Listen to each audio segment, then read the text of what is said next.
आप सभी को मेरी नमस्ते और जय हिंद। मेरा नाम आभास सैनी है। ओवरऑल मैथ बाय आभास सैनी में आप सभी का स्वागत है। आई होप कि आप लोग मुझे ठीक से सुन पा रहे हैं और विजिबिलिटी भी ठीक है। देखो ये क्वेश्चन, अब क्या बात करें इस क्वेश्चन के बारे में। ये क्वेश्चन बहुत सारे बच्चे भेज चुके हैं मुझे, और ये क्वेश्चन आया था जो एसएससी का, जो दिल्ली पुलिस का जो TWO का और वायरलेस ऑपरेटर वाला जो पेपर हुआ था उसमें आया था। आई थिंक कि एसएससी, आई थिंक क्या एसएससी के सिलेबस में नहीं है ये, जबकि एसएससी के सिलेबस में ये पूछना चाहिए, और वो जो ड्राइवर और ये वायरलेस ऑपरेटर का है उसमें ये नहीं पूछना चाहिए। खैर वो उनकी सोच है पेपर बनाने वालों की। तो ये क्वेश्चन करा देते हैं, ठीक है। इसका पहले मैं मेथड बता देता हूँ कि आपको करना कैसे है, एग्जाम ओरिएंटेड, फिर एक्सप्लेनेशन देंगे। एक्सप्लेनेशन थोड़ी सी खतरनाक है।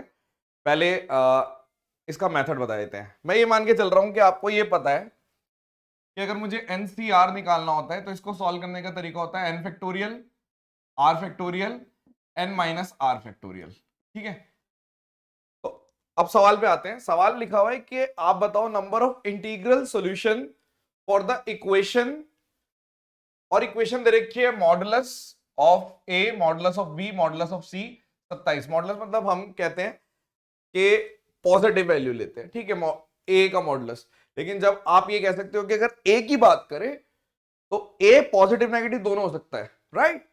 लेकिन जब मॉडुलस के बाहर आता है तो पॉजिटिव। आई होप थोड़ा बहुत पता होगा, बट मैं आपको मेथड बता देता हूं। आप आम खाइए, गुठलियां गिनने की जरूरत नहीं है, बट गुठलियों के बारे में अंत में बता देंगे, वीडियो के अंत में। कुछ नहीं करना, आपने बोला 27 है, ऐसे लिख दो, ऐसे लिख दो।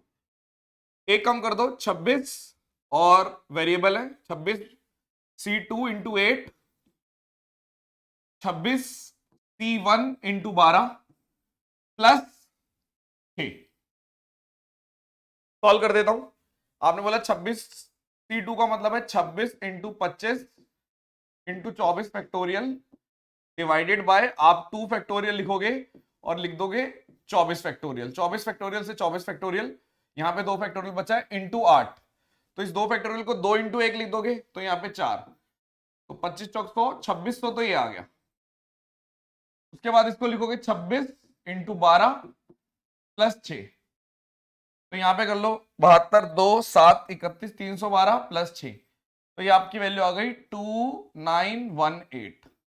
सॉल्व।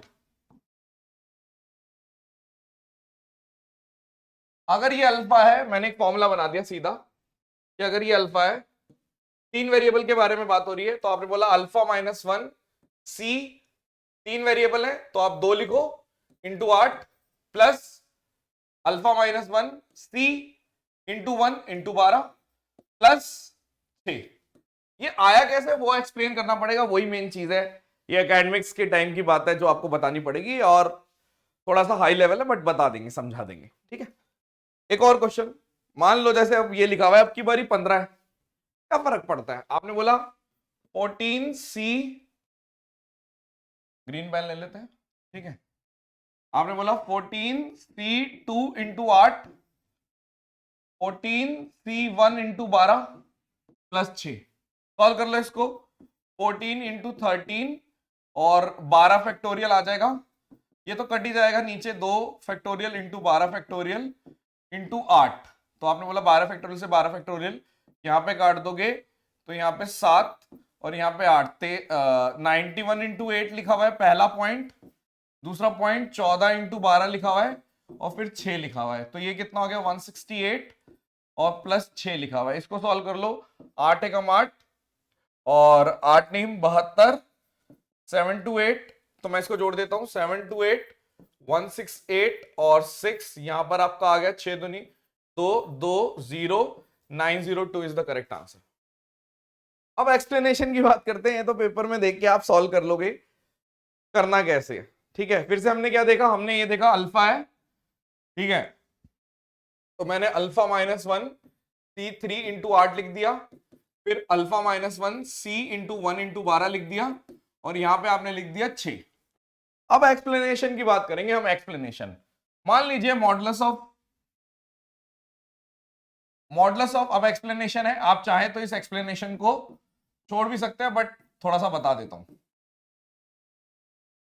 सबसे पहले मैंने मान लिया कि इस तरीके से है, मैं मान लेता हूं कि let this is x, this is y और दिस इज जेड, ये अल्फा है। अगर मुझे केस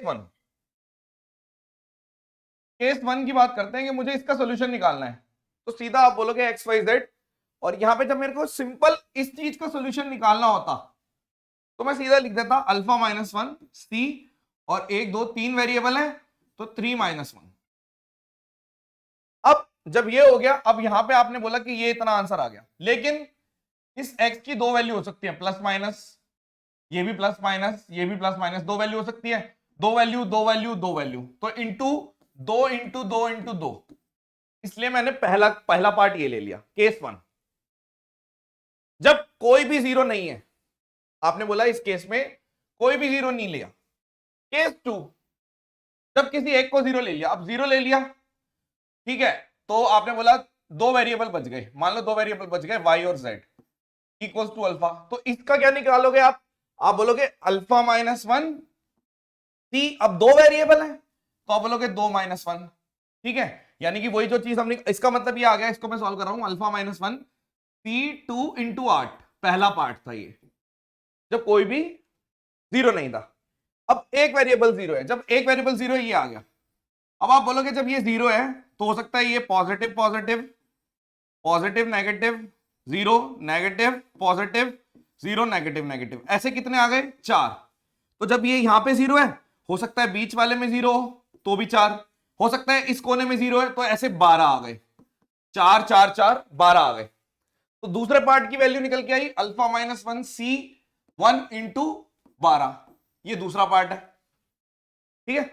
तीसरा पार्ट दो जीरो है, मतलब दो वेरिएबल, ये भी जीरो ये भी जीरो मान लो, तो एक आपका एक वेरिएबल बच गया, इसका मतलब अल्फा है।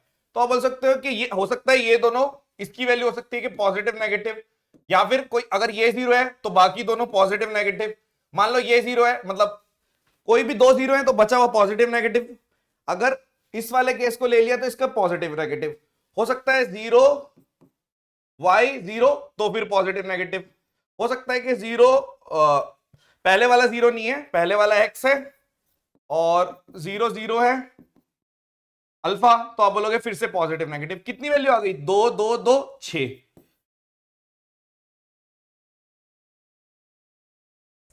कुछ चीजें कहने की नहीं होती, कुछ चीजें समझने की होती हैं।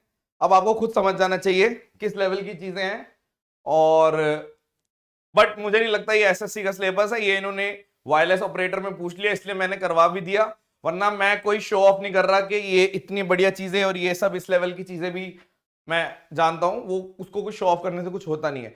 आपको सिंपल मेथड आना चाहिए। आपने बोल दिया कि अगर मेरे से कल को ये पूछा हुआ है, ठीक है, जेड और आपसे पूछा हुआ है एम, तो इसका उत्तर आपसे बोला है नंबर ऑफ इंटीग्रल सॉल्यूशन निकालने, तो आप सीधा करोगे m-1 c 2 × 8, फिर आप लिखोगे m-1, ये 8 है, ठीक है, m-1 c 1 × 12, रीजन आपको बता दिया, ये आंसर आ जाएगा, खत्म है बात। ना ये एसएससी में पूछा जाता, ना मैं ये कराता, और ना आप लोगों को डर लगता, लेकिन जब उन्होंने पूछा तो आपको बता दिया, लेकिन डर खत्म कर दिया। यही हमारा रोल होता है, इससे ज्यादा बड़ा कोई रोल है भी नहीं मेरे हिसाब से। एक छोटा सा रोल है आपकी लाइफ में, वो यही है। आई होप कि आपको समझ में आया होगा। टाइम कितना हो रहा है? 12 बज रहे हैं लगभग, ठीक है, तो बस जस्ट अपलोड कर देते हैं video. Thank you so much, session dismiss, bye bye. पसंद आए तो अप्रिशिएट जरूर करना, लाइक और कमेंट करके। Thank you so much, session dismiss, bye bye.